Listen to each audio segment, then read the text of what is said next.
I was halfway through a glass of champagne, still in my office, still high from closing the biggest deal of my life, when my phone lit up with a family group text. Dad.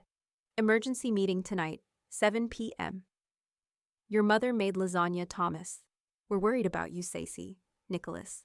I'll bring some job leads. Hang in there. I nearly spit my drink across the desk. Job leads? What the hell did they think I was doing, selling candles on Etsy? Quick note. Before we start, how's your day going and where are you joining from? My name is Cecilia Grant. I'm 32 years old and I live in Boston. I just sold my logistics startup for $1.5 billion. But according to my family, I'm still the failure with a tech hobby and no real job. Growing up, we weren't allowed to be uncertain. You picked a path that made sense to my parents: doctor, lawyer, finance. My dad was a corporate attorney, and my mom ran a private tutoring business. Everything had to be planned, respectable, predictable. Thomas became a banker. Nicholas is a dentist. Safe, secure. Their lives are basically LinkedIn ads. Me, I liked tearing things apart and figuring out how they worked. I built my first delivery algorithm in high school and pitched it at a science fair while everyone else was gluing baking soda volcanoes. Dad told me to stop wasting time. Mom said it was a phase. My brothers asked if I was trying to be the next Mark Zuckerberg, then laughed like it was a joke. When I turned down a job offer from a major freight software firm to go out on my own, my family acted like I'd joined a cult. And now, the night I signed the deal of a lifetime, they assume I'm broke and unemployed. I checked the clock, 10 past 6. My inbox still had 15 unread emails from lawyers and accountants, but I closed my laptop and stood up. My heels clicked across the hardwood floor as I walked to the mirror. Red blazer, black jeans. I looked good, sharp. They wanted to talk about failure. Fine, I'd let them finish their little intervention. Then I'd burn the whole narrative to the ground. I grabbed my coat and headed for the door. I pulled into the driveway that evening with the same fire in my chest I'd had the day I quit my job. That was 5 years earlier, at a 4th of July BBQ in my parents' backyard in Brookline. Everything was exactly the way it always was. Same menu, same playlists, same conversations. The guys hovered around the grill like surgeons. My mom arranged her signature patriotic fruit tray with surgical precision. I showed up an hour late on purpose. I waited until everyone had a drink in hand before I dropped it. I quit DevFleet, I said, biting into a hot dog. I'm starting my own company. Silence. My brothers glanced at each other. My mom froze over the watermelon stars. My dad was the first to speak. You're unemployed? No, I said. I'm building a logistics platform for small businesses. AI-powered delivery route optimization. Think FedEx-level efficiency, but affordable for mom-and-pop stores. He blinked like I'd told him I was joining a street circus. So, no income, Thomas said. Not yet, Nicholas set his beer down. Do you need help? I can talk to some people in commercial banking.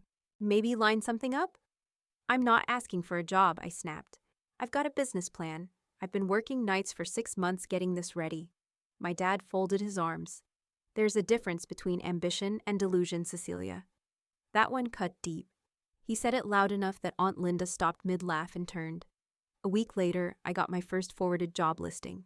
From Nicholas. Some entry-level operations role in Chicago. The next month, Thomas CC'd me on a temp agency email with the note. Could be a good interim solution. I should have blocked them. I didn't. I still had some twisted hope they'd come around. Instead, it got worse. When I landed my first client, a small furniture chain in Worcester, I told them over brunch. My mom smiled politely, then asked if I'd considered finishing grad school, just in case. When I hired my first employee, a software engineer named Priya, I texted a family group pic of us outside my apartment, holding a big IKEA desk box. No one responded. When I signed the lease on my first office, a second-story walk-up above a pizza joint, I sent them the video of me holding the keys. My dad replied, "Hope this isn't long-term. No parking and poor insulation." Every win I shared got shrugged off, ignored, or criticized. At first, I defended myself.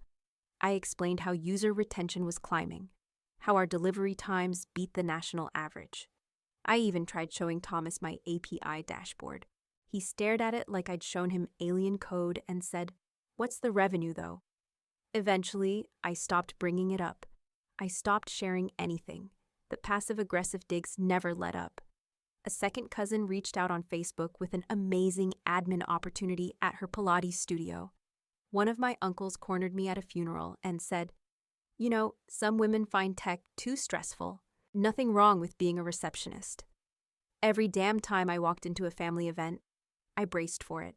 The tilted heads, the fake concern, the long pauses after I said I was still working on my company. I celebrated everything alone. When I paid off my credit cards, when we crossed 50 clients, when SwiftRoute hit 6 figures in monthly revenue, just me, some takeout, and maybe Priya if she wasn't pulling a late shift. After a while, it wasn't even anger. It was exhaustion, carrying all their doubt on top of the actual work, building software, closing contracts, onboarding clients. It started to wear on me, so I got quiet. I started dodging personal questions. I told them I was keeping busy, that things were steady. I stopped correcting them when they said I was freelancing. That year, I skipped Christmas. I told them I had a launch deadline. The truth? I couldn't stomach another night of thin smiles and subtle jabs. Mia, my assistant now, once asked why my calendar was always blocked out during family holidays. Strategic avoidance, I told her. I had to protect the thing I was building, not just from competitors, but from the people who were supposed to believe in me and didn't. They treated SwiftRoute like it was a phase. I was about to make it the future of freight. And I'd do it without them. I built the first version of SwiftRoute on a 6-year-old laptop in a 1-bedroom apartment that reeked of radiator heat and takeout grease. I'd wake up at 6, squeeze in a short freelance project to keep the lights on, then code until my eyes blurred. Dinner was usually McDonald's or dollar ramen. I didn't go out, didn't date, didn't tell anyone what I was doing. My desk was a folding table next to the window. No AC, no proper chair, just a dream and whatever caffeine I could afford. At night, I ran simulations, miles of test routes, city grids, traffic delays, fuel rates. Then I rewrote everything when it broke, which it did, a lot. But one day, it worked. I built a custom routing tool that cut delivery costs by over 20% for a small furniture chain that took a chance on me. The guy who ran their logistics, Brian, called me a week later and said, "You just saved me 4 drivers' worth of hours in 3 days." I charged him way too little, but that deal changed everything. Word spread. The local car parts distributor called next. Then a bakery chain in Rhode Island, then a few HVAC companies. They didn't care about my resume. They just wanted cheaper routes that actually worked. By the end of the year, I had over 100 regular users and 0 free time. I maxed out my credit cards, buying server space. I had to choose between renewing my LLC or fixing my car's brakes. I picked the LLC. I slept 4 hours a night. My fridge was empty. I had 3 pairs of work clothes and lived in hoodies, but my system was delivering, literally. After 12 months, I ran the numbers and almost dropped my coffee. My user base had tripled. That's when I knew it was time to level up. I cold emailed a dozen venture firms with no pitch deck, just screenshots, client stats, and a blunt subject line. AI delivery software actually saving money, 2 replied. One ghosted after a week.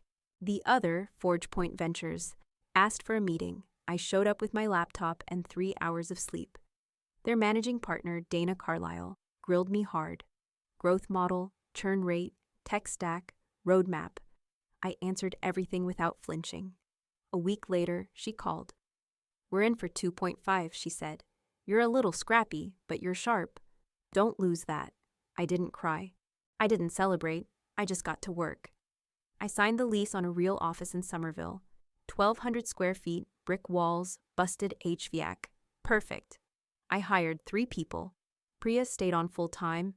Then I brought in a product manager and a junior dev. We built fast. We fixed bugs in real time. We listened to clients like our lives depended on it, because they kind of did. Then fuel prices shot up like a rocket. Suddenly, every company with delivery trucks was bleeding cash. SwiftRoute became the Band-Aid. We weren't just nice to have, we were essential. Companies started calling us, cold. From 5 different states. A grocery chain in Maine. a plumbing supply company in Cleveland, an e-bike distributor in Atlanta. We didn't have a sales team. We didn't even have a receptionist. Just a website form and an overworked Gmail account. Revenue tripled in 2 months. My face looked like hell, but my dashboard was beautiful, charts up and to the right. We automated reports, launched a referral program, and added multi-stop routing. By the time I hit my second funding round, we had more inbound leads than I could handle. I didn't care that my family still thought I was some unemployed tech bro with a hobby. I had something real now, and I wasn't slowing down. We outgrew the Somerville office in 8 months. After that, it felt like everything hit fast forward.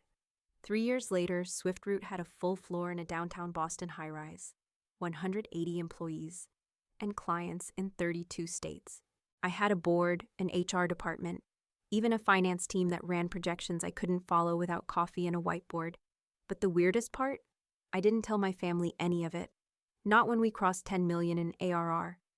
Not when I gave a keynote at a logistics summit in London. Not even when Forbes ran that Rising Founders spread with my face dead center under the headline, "The Woman Redefining Freight." I showed the article to Mia instead. She whistled.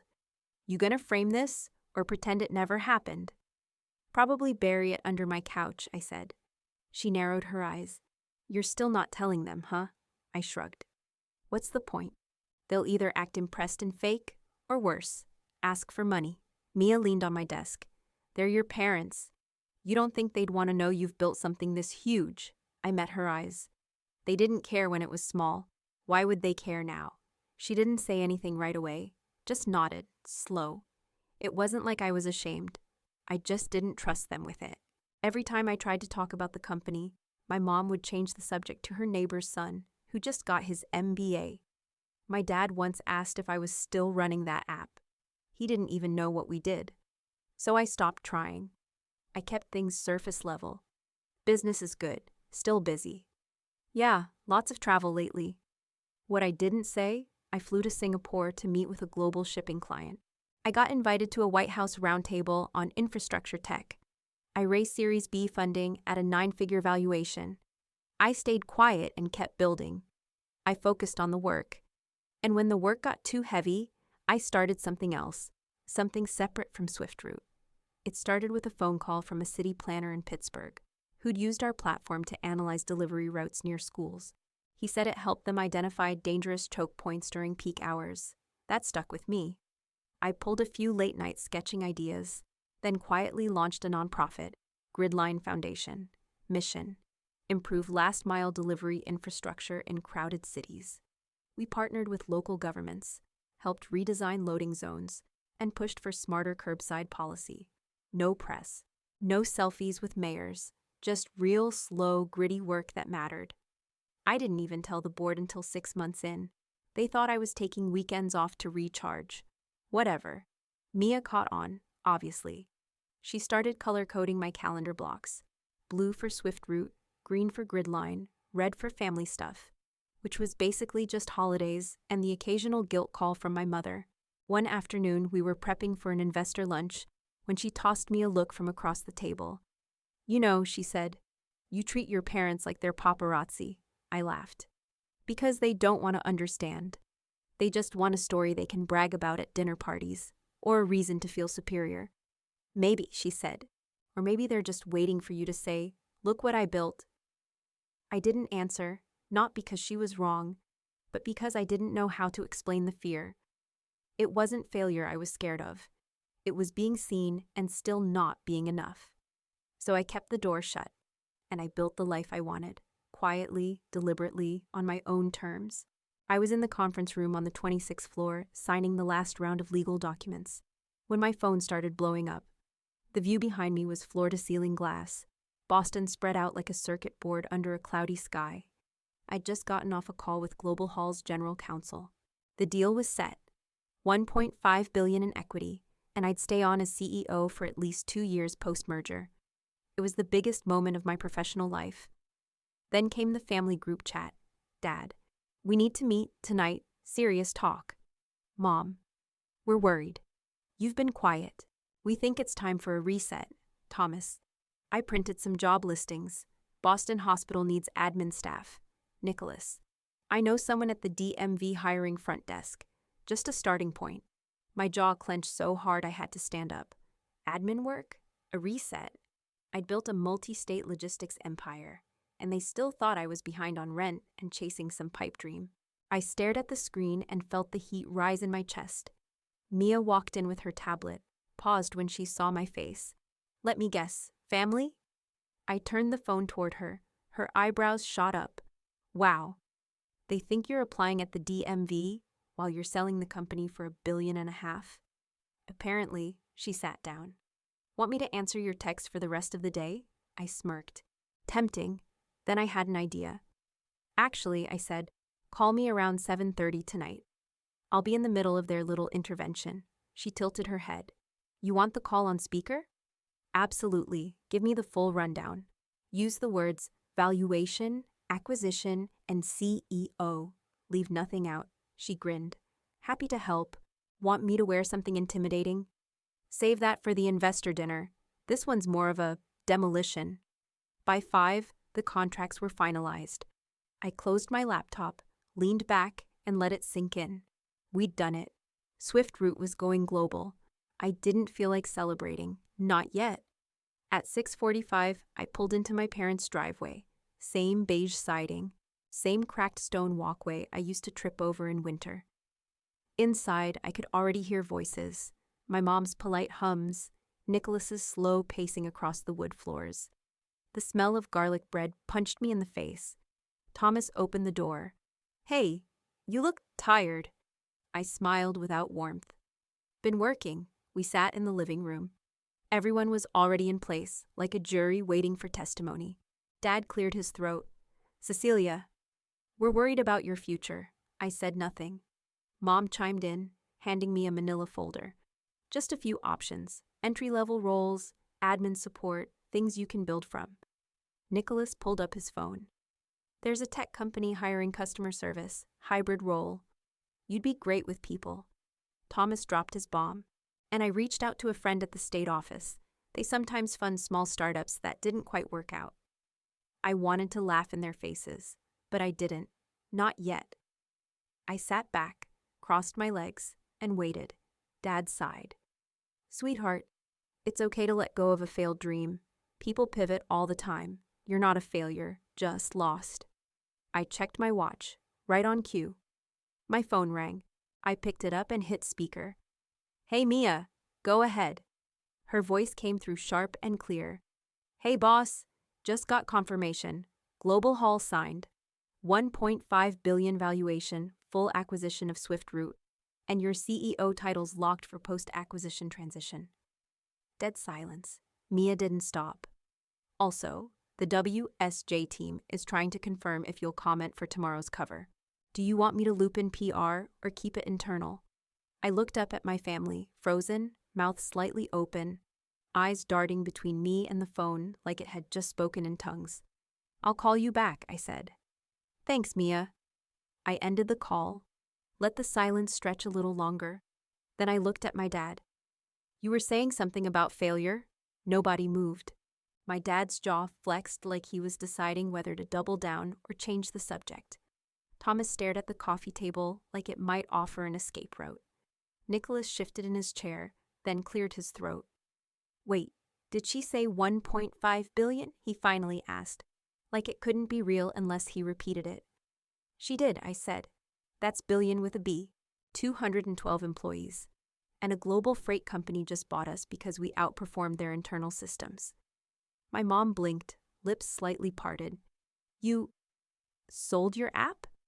It's not an app, I snapped. It's an AI-powered logistics platform. It handles multi-stop routing, predictive fuel analysis, and load balancing for mid-market carriers across the US and Canada.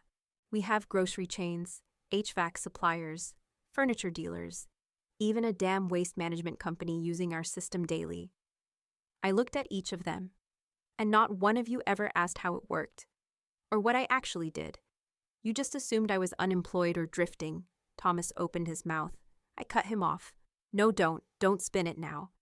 I got job listings from all of you, receptionist roles, admin work. You thought I was broke. Dad finally spoke. Cecilia, we were trying to help. You shut us out. What were we supposed to think? You never gave me a reason not to shut you out, I said. Every time I shared something, even in the early days, you acted like it didn't count, like it wasn't serious, or safe, or real. You mocked it. I never mocked. You told me there's a difference between ambition and delusion, I snapped. That was your quote. Remember? Backyard BBQ, 4th of July, 5 years ago. He flinched just a little. Nicholas leaned forward. Why didn't you just tell us the company was doing well? You could have cleared the air. I stared at him. Because I was scared you'd only see dollar signs. Or worse, you'd still treat it like a hobby, like I got lucky. The silence was heavier than before. Mom reached for the job folder sitting in front of me and quietly closed it. I didn't know, sweetie. I really didn't. You didn't want to know. That's different. She looked down at her hands. I just wanted you to be safe. I laughed once, hard and dry. Safe?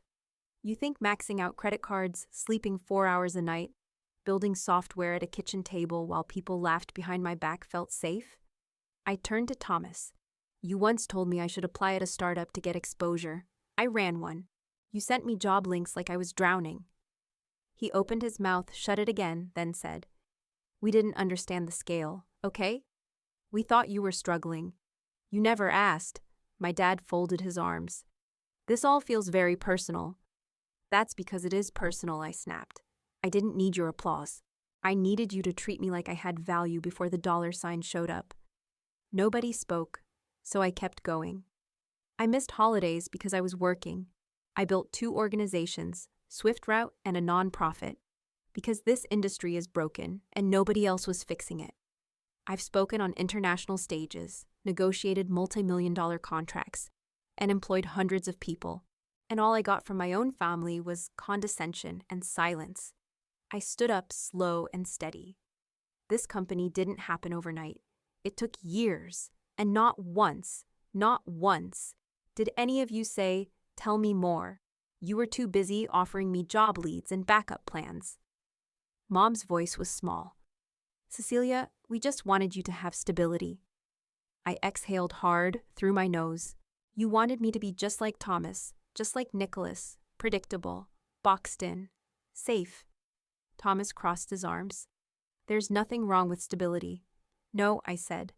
Unless it means smothering everything else. I paused. Let the weight of it sit. Here's the reality, I said. Swift Route is gone. We're integrating into Global Haul. I'll be running a new division, flying around the world, doing things you'll probably never fully understand.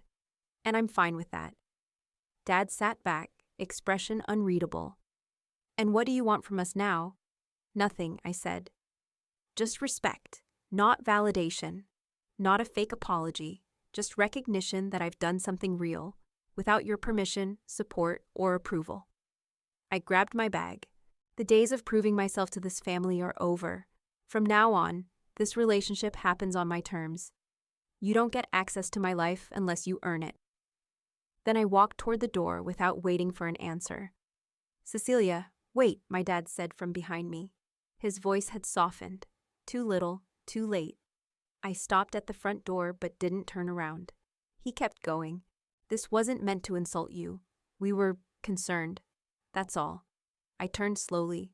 Concerned? Yes. You shut us out. You barely returned calls. We didn't know what was going on. We were just trying to help. I dropped my bag back on the chair.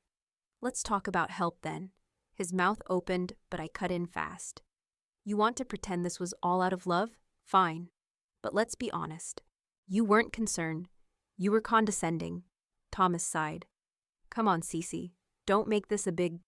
You emailed me a receptionist job the day after I signed my first $100,000 client contract. He looked down. Silence. I turned to Nicholas.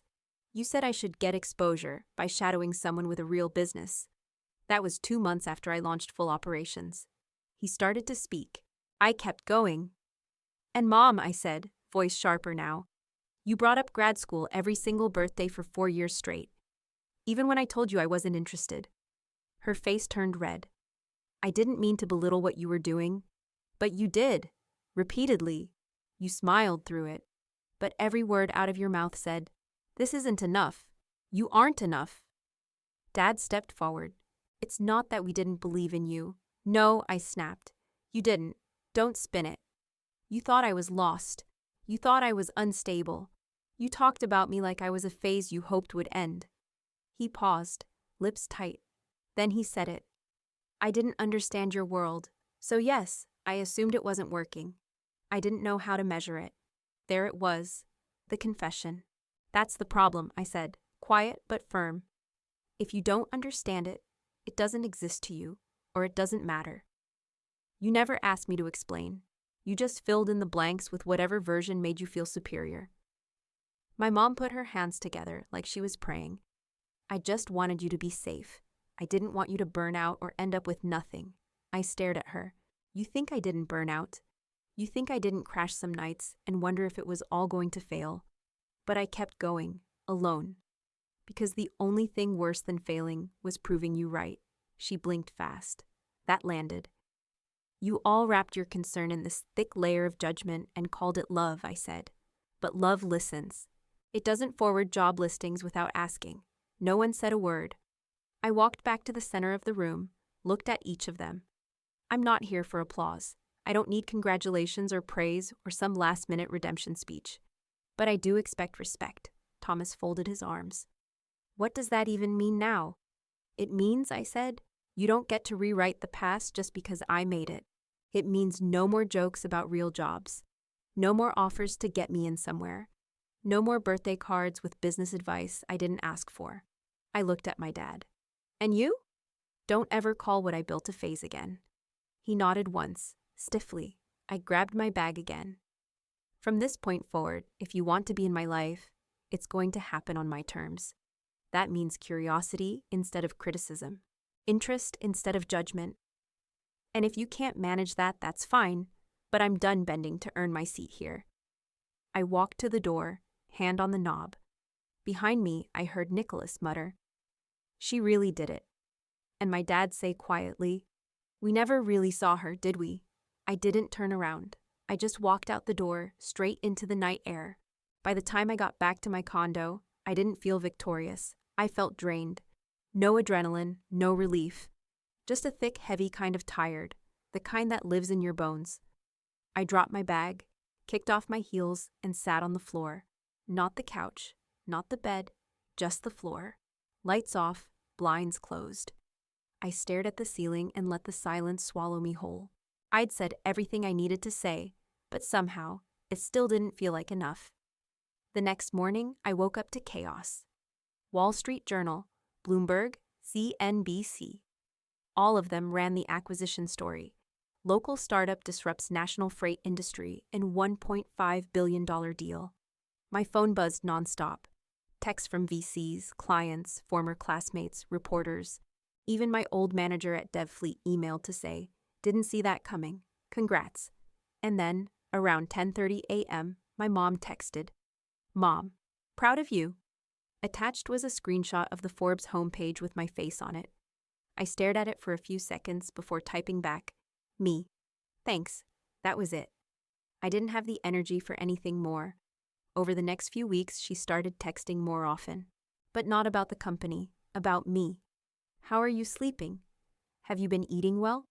Don't forget to take care of yourself." It was clumsy, awkward, sometimes too late at night, but it was different. It wasn't about achievements. It was about me. My dad, on the other hand, tried a different route. He started emailing me articles, MIT studies on AI logistics, write-ups on urban freight infrastructure, opinion pieces from Wired. No subject lines, no message body, just the links. The first time, I almost deleted it.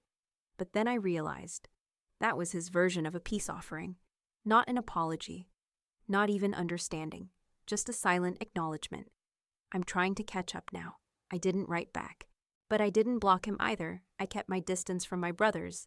Nicholas sent a text, something vague about being impressed and catching up soon. I replied with a thumbs up. Thomas didn't reach out at all. No text, no call, not even a like on the press posts, which honestly didn't surprise me. He'd always been the most rigid, the most dismissive. I stopped expecting anything from him a long time ago. So I pulled back, set new limits, no more checking the family chat every morning, no more guilt-tripping myself into showing up at every cousin's engagement party. I went quiet on purpose. Instead, I focused on the people who'd actually shown up for me. Mia, who brought me coffee and perspective every morning. Priya, who stayed through the long nights and startup chaos. My investor Dana, who told me during our Series A pitch, "You don't need to prove anything. You're already running laps around most of the market." I threw myself into my team, my friends, my community. The people who believed in me before the headlines, before the money, before anyone else cared. That was my family now. Not the one I was born into, the one I built. The rooftop was buzzing, music low, glasses clinking, the skyline glowing like it was showing off for me. It was 6 months after the deal. I'd moved into a new townhouse with a rooftop terrace that faced the whole city. This was the first time I let my two worlds collide: founders, investors, clients, and a few blood relatives I'd finally decided to let in. I stood near the grill with a glass of wine, watching people mix. The night felt warm enough for short sleeves, and no one was in a hurry to leave. Dana was chatting with my dad near the far railing. He looked stiff, but he was nodding along as she explained something. I caught the words Series C and market saturation. I'd warned her in advance that he didn't know the lingo. "He's trying," she'd told me earlier. "That's worth something." Across the patio, Mia laughed at something my mom said. I couldn't hear the joke, but Mia's smile looked real. My mom's did too. She'd asked to bring dessert, showed up with a lemon tart from the bakery she knew I loved, plus a bottle of wine she wasn't sure matched the vibe. It was the most relaxed I'd seen her in years. Nicholas leaned on the railing next to me, nursing a beer. "You remember that time we built a bike ramp in the backyard and you broke your wrist?" he asked. "Yeah," I said, smirking. "You dared me to do it. I didn't think you actually would." "You didn't think I'd build a freight optimization platform either," I said, raising my glass. He laughed. "Touché." It wasn't perfect, but it felt honest. And that was enough. Thomas didn't show. I wasn't surprised. There was no text, no excuse, just silence. I didn't miss him. Not everyone deserves a second round. Some people stay behind. I turned toward the fire pit, where a small group of young founders were asking me questions about scaling and burnout, and investors who talk too much and listen too little. One of them, a nervous guy with too much product-market fit talk and not enough eye contact, asked, "How did you convince your family to support you early on?" I almost laughed. "I didn't," I said. "They didn't believe in it. Or me."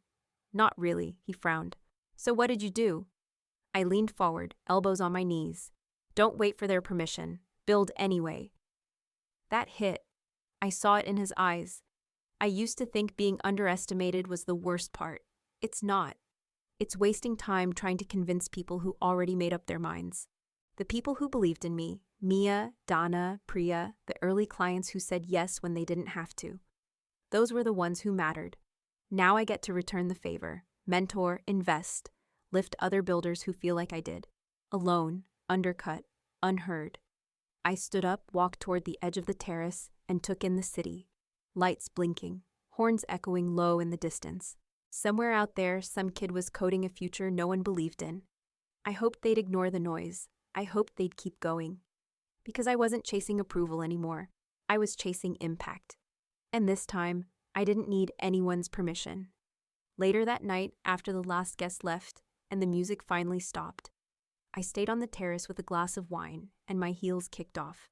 The city still hummed below, cars crawling through the intersections, neon signs flickering against brick.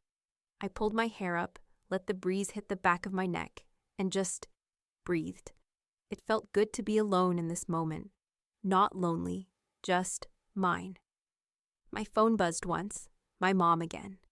A picture of the lemon tart with the caption, "Next time, I'll bring 2." I smiled, barely. That was her way. They were trying, I guess. Or maybe just catching up now that the path was already paved. Either way, I didn't need their approval anymore. That used to be the finish line, making them proud. Now, I didn't even care if they understood. I just needed them to stay in their lane. Forgiveness wasn't some warm, fuzzy reunion. It was boundaries.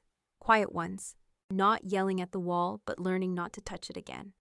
I hadn't forgotten the slights, the job referrals, the silence after every win, the years of being treated like I was chasing a fantasy. But I wasn't carrying it anymore either. Now I measured success differently, not in headlines or zeros in my account, not in handshakes or Forbes blurbs. Freedom, that was it. That's the currency that mattered. Being able to build what I wanted, work with people I trusted, speak without editing myself. That was the payoff, and the people who saw it early, who believed before the metrics, before the growth charts, those people were gold. You don't forget them, not ever. I took another sip of wine, leaned back, and let myself feel the quiet. Success isn't revenge. It's self-trust and finally being seen for real.